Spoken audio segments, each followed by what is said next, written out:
with us another pioneer in the Islamic work, a person who worked very hard in New York to build bridges between Muslims and non-Muslims. He is the chaplain, the executive director, and the chaplain of the Islamic Center at the New York University. MashaAllah, he became the youngest chaplain in history of the New York City Police Department. He dedicated himself to the New York Police Department. So please join me and welcome Imam Khalid Latif. Ahlan wa sahlan. Assalamu alaikum, Imam Khalid. Alaikum salam wa rahmatullah. How are you, my brother? Good, alhamdulillah. How are you doing? I mean, mashallah, you have impressive resume and mashallah on how to bridge between different kind of people, different kind of faith. And I wanted to see how we can bridge also another bridge all the way to Myanmar, inshallah, to Bangladesh to help our brother and sister. We welcome you and the floor is yours. Barakallah fiqh. Assalamu alaikum wa rahmatullah. Bismillah, alhamdulillah, wa salatu wa salam ala rasulillah, wa ala alihi wa sahbihi wa man wala. And the first time I met somebody who was from this region of the world, Burma, was in 2012, where in Ramadan we were having night prayers, Salat al-Tarawih, as many of you have had in the past. And there was somebody that was crying very, very deeply. But the tears that she was crying didn't sound like tears that someone would cry when they were spiritually moved. More so, these were tears that were being cried that sounded like they were tears of pain. And so I went to inquire as to what was going on.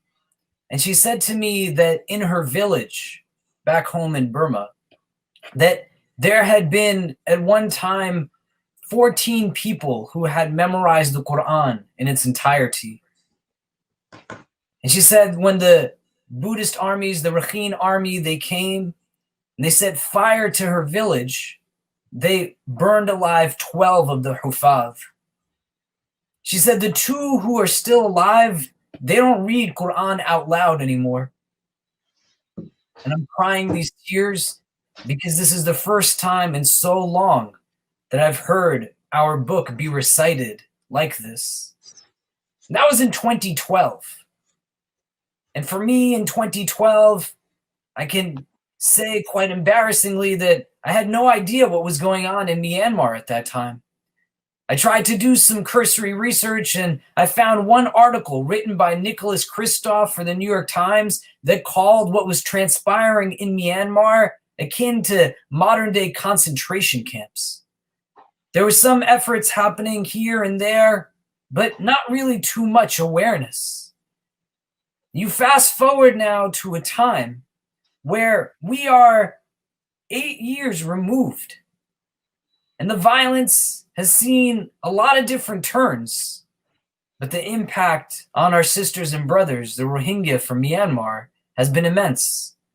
I've met Rohingya refugees in Chicago in the United States. I've met Rohingya refugees in Malaysia, in Mecca. And I also went to the camps in Bangladesh twice and met with refugees there. The first time after the border was initially opened between Bangladesh and Myanmar, and 500,000 people came across the border. And the second time was about 10 months later. And so we have a series of images that I'm going to share with you all that I want you to pay close attention to, because these are actual people that I've met and people that I've seen. And you can keep scrolling through it, and I'll tell you when you can stop at an image. In between the 2 times that I went, there was close to 800,000, 900,000 people that had now populated these camps that were on undeveloped land in a developing country. Upwards of 60 to 80% of them women and children, many of whom crossed the border on their own, not with anybody looking after them, fleeing ethnic cleansing, fleeing genocide, fleeing violence. You can stop here. This brother was the first brother, the first refugee that I had met when I went to the camps. His name is Nur Alam. Nur Alam, he told me that when he realized people were leaving from Myanmar, he decided that he would first celebrate Eid al-Adha there. And only after he would see Eid al-Adha, he would celebrate Eid al-Adha. Then thereafter, he would move out to Bangladesh. I can run the presentation from my computer as well, if that's easier to do. Should I do that? It sounds good for me. Or The pictures keep going on and off. That's why I'm asking. Oh.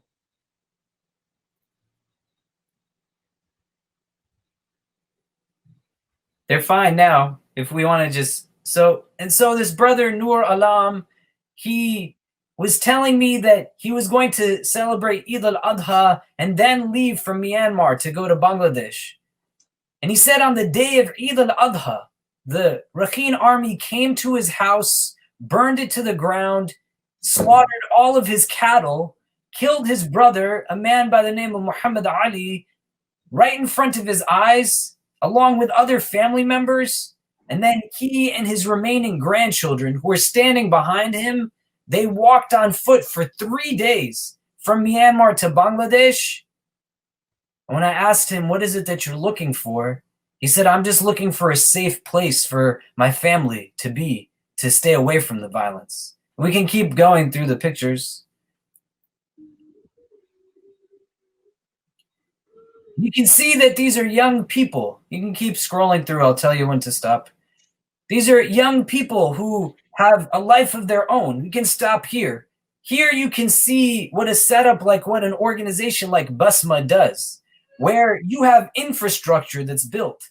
This is a woman who has a child against her hip. Behind her, there are rows and rows of people waiting for their turn to get items. When you have an organization that comes to distribute the goods, it ensures that there's equitable distribution. The closest tent to where we are in about 104 degrees temperature when this photo is taking place is at least a 30-minute walk from where we're standing. Now, if 60 to 80% of the people are women and children, and this is a mother with a child on her hip, if somebody came and was just handing out supplies from the back of a truck, likely the people who would get them would be the young men, 20%, who don't have to carry children with them, who are stronger, they're fitter. And so BASMAH going in and doing this important work makes sure that the most underserved, the ones who are not the physically strongest, the ones who have young kids that they need to look after, also get supplies. And that's why organizations are important like BASMAH, because they come and help to build the infrastructure. When I gave this woman some supplies, I had one more bag to give to her, and she already had a child on her hip, a bag of perishables in her arm, and a thing of oil in her hand, plus this umbrella. And I said, where should I put the last bag? And she said, just place it on my head. I don't know where else it can go. What else can I do? You can keep scrolling.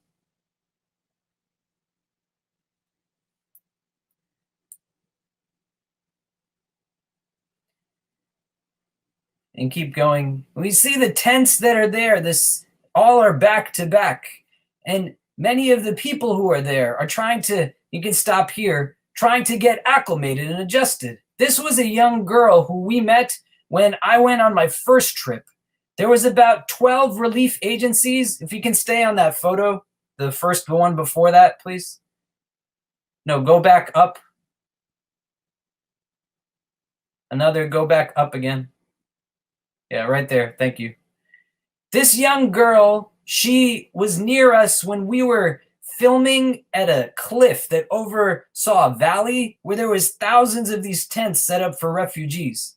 And there was about 12 or so relief agencies that were following me with a camera to create media when it first opened so that they could raise awareness of what was going on. And she came and ran around the edge of the cliff, which had no guardrail. She could have slipped and fallen 30, 40 feet, and she would have died. So we all went to grab her and put her to the side. And then I said out loud, where are her parents? Who's looking after her? But this young woman is an orphan of genocide. She had no mother, no father. But being an orphan of genocide, my sisters and brothers, is a very unique type of being an orphan, because it's not simply that she lost her parents, but as an orphan of genocide, there is not a human alive in the world that knows that she exists. No one can tell us where she came from, what day she arrived in the camps, how old she is, what her name is, her last name. It's an aloneness that is unlike anything. If we can keep scrolling. And people like that are now not alone, though, because we know them. We carry them in our consciousness, in our frame of existence. There was one day alone where I was in the camps and 1,100 children on their own crossed the border. People fleeing bullets. There was not one refugee that I met who couldn't tell me that they hadn't seen loved ones burned alive in front of their eyes. We can keep scrolling. But there was still a resilience, still a sense of strength. That definitely there was trauma that people had. Please keep continuing to scroll until I tell you to stop. A desire to see where they could still keep moving and to find a sense of where they could have a contentment that they were entitled to. Many of whom just wanted a safe space for their family members. The water in this area is quite unique. You can stop here, where it rains a lot, but in the absence of credible sanitation and sewage systems, the water from the heavy rains collects into holes, as you can see where this woman named Asia Khatun is in front of a hole in front of her tent.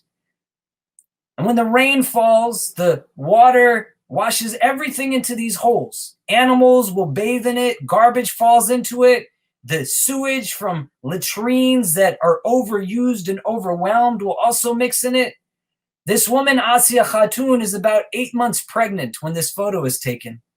She walked for about 7 days, fleeing bullets from Myanmar to Bangladesh to seek refuge, 8 months pregnant. 8 months pregnant, she witnessed family members of her killed in front of her eyes. And now I asked her, what are you going to do with this water? And she said, we're going to wash some of our clothes with it. I'm going to clean up my house with it. And then really quickly she said, and we're going to drink it. I said, why would you drink this? And she said, what other choice do we have? And she says, it already makes my young daughter, who's about 3 or 4 years old, sick from drinking it. And I don't even want to know what it's doing to the child who's in my womb at this moment. These are the type of people that your dollars are going to support, to have basic needs and basic necessities. We can continue on. You stop here. When I saw this brother, I kid you not, he looked like a skeleton with just skin on it. And this kind of reality does not exist simply from living in a refugee camp, but it comes from what you fled from that made you a refugee in the first place. When we think about what hadith actually mean when we live them, that food for one is enough for two, food for two is enough for four. I have students at our university who wouldn't eat food for days, full meals. And when I would ask them if they're okay, have they lost money, is their parents without jobs, they would say no. But we've been eating our food with our sisters and brothers from Myanmar, eating less so that people like this could eat more. I didn't think it was possible to see hunger until I saw this brother. May Allah make things easy for him. And you got to support the good work that BASMAH is doing, because there are people on the other end that are living these lives. This lady is 78 years old. Her name is Dulu. When Dulu and I sat together, she told me that the Rakhine army came and took the life of her husband in front of her eyes, along with some of her children and grandchildren. Now, if we were to try to understand Dulu, she's 78. Culturally, she probably comes from a cultural norm that has people get married at a young age. Even if she got married when she was 28, which likely she got married when she was much younger than that. But even if she got married when she was 28, that means that they took her life partner of 50 years. They took his life in front of her eyes. When I asked Dulu, what is it that you want? She said, I want justice. And the relief agencies that were with me, they said that tell her we can't give her justice. We can help provide with food and basic needs. When I told her, she said, then I just want a safe place for my family to be. These are the kind of people, my sisters and brothers, that your donations and contributions are going to help. Real people with real names, with real lives that they are entitled to live. And I'll tell you about one last woman who I met, whose name was Halima Begum. And we sat in her hut and we made a dua together. There was a dua that was the hardest dua I've ever had to make in my life. That she said, will you pray with me? And I said, yes, I will pray with you. And I raised my hands to the skies as she did and tried to hold back the tears that were just forcing themselves out of my eyes as we started to make dua for all the people that she had told me about, as she shared and made herself vulnerable of what her experiences were. We first began by making dua for her husband and her 1.5-year-old child, who she said she witnessed soldiers kill in front of her eyes in her hut in Myanmar. We then made dua for her 3-year-old and 4-year-old child who stayed alive and watched as soldiers assaulted and violated their mother in ways that no child should ever have to see something like that. We then made dua for her countrymen, who she said their bodies littered the pathways that she walked on with her children for days and days. 20 days straight, she said she walked between Myanmar and Bangladesh, soldiers pursuing her the entire time. We then made dua for people who lived in the confines of the camp, not refugees themselves, but lived in that part of Bangladesh. Because when this woman went to get into the camps, the official who was at the door did not let her in until she was able to give him 800 taka, the local currency. This woman just fled violence, ethnic cleansing, genocide. She saw her family members killed in front of her. And this person whose responsibility was to provide support was thinking more from his nafs. And so she had to live in dilapidated buildings and abandoned schools under the rainfall. And the local villagers pooled their money together, gave her the 800 taka she needed so she could get in the hut. We made dua for those people who didn't have so much, but they had a lot in terms of their heart.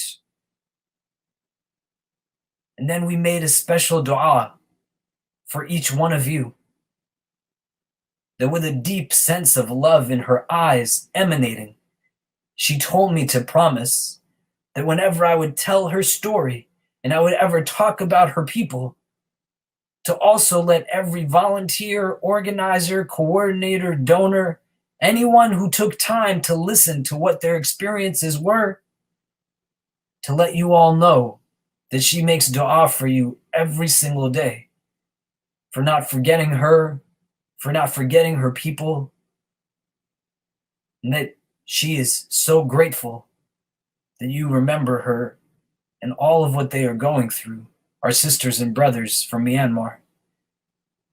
And so tonight when you give, do not give to make yourself feel better. It cannot be guilt or remorse that compels you, but give with real love, so that your giving is to not make yourself feel better, but your giving is to make someone else's life better.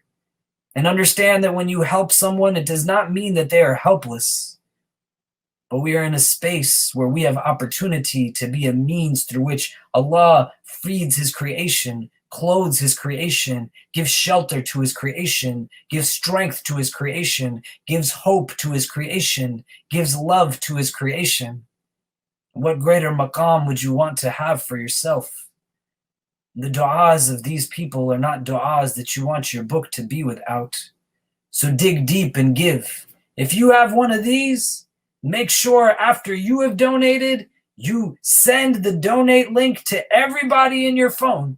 Text message, WhatsApp. If you're watching on YouTube or Facebook or any other platform, share the link and share the donation link. Get people to log in and listen to the rest of the program. On average, a share of a link yields another $36. And where it is that you have the capacity to continue to give, make sure that you do it. It will make all of the difference in the lives of so many in ways that you can't even imagine. Wallahu ta'ala alim wa billahi tawfiq. Wassalamu alaikum wa rahmatullahi ta'ala wa barakatuhu. جزاكم الله خير Imam Latif for your touching presentation. And I really want to ask you, because as I was watching these images, I have my tears coming down and said, how did you manage to witness and see what they go through and what impact on you when you came back? I mean, when I came back from the first trip, immediately, even while I was there, I just started telling people stories. You know, Allah gives us a lot of opportunity. And for me, the community that I serve, when I go on trips like that, a big part of it is to raise awareness, but to also show people that it doesn't take a lot to go and be with people in their struggles. And there's so many people in the world right now that can benefit from our dollars, and they can also benefit from our skill sets. And we are so fortunate that there are organizations like BASMAH that are doing this kind of work, that are fulfilling communal obligation, fard kifaya, on behalf of all of us. May Allah elevate and increase them in all the work that they do at BASMAH. But to understand that when you're absorbing for somebody what it is that they carry within them, that you are letting them know that they don't have to carry their burdens alone. And to me, this is what the Prophet ﷺ did for so many people, that he walked with them through their struggles. He let them know that they weren't by themselves. And I believe, as a brother to everyone who is Muslim, where we have platforms given to us, Allah did not give it to us for our own self or for our own self-benefit, but to use as a means to benefit others. And so it's hard to see, but it's not something that, if it's motivated by love and real compassion, that'll make it difficult to get up and continue to tell stories. And I promise you that every refugee that I met, so many that I haven't even told the stories of tonight, I remember each of their names, and I can see each of their faces, even where it's been years. Because when you have that human connection, it's something that lets you carry people with you inside of yourself, where it's an important place to hold people within. Jazakallah khair, Sheikh. Barakallah feek. I ask Allah to bless you, bless your family, reward you for every single minute you have spent with our brothers and sisters in those refugees camp. And I ask Allah to bless you for the awareness you're creating. And I ask everybody to really, I mean, what can we say more than what you have seen and presented by Imam Latif? And when we talk about helping our brothers and sisters, we're not talking about just a simple sadaqah. We're not just talking about something extra we have. You know, maqasid al-sharia, to protect the self, to protect our ard, our honor, to protect our mind, our brain, our intellect, to protect our wealth. And subhanallah, all these things being violated. And so it's not about just something to give out. It's about our major obligation to our brothers and sisters.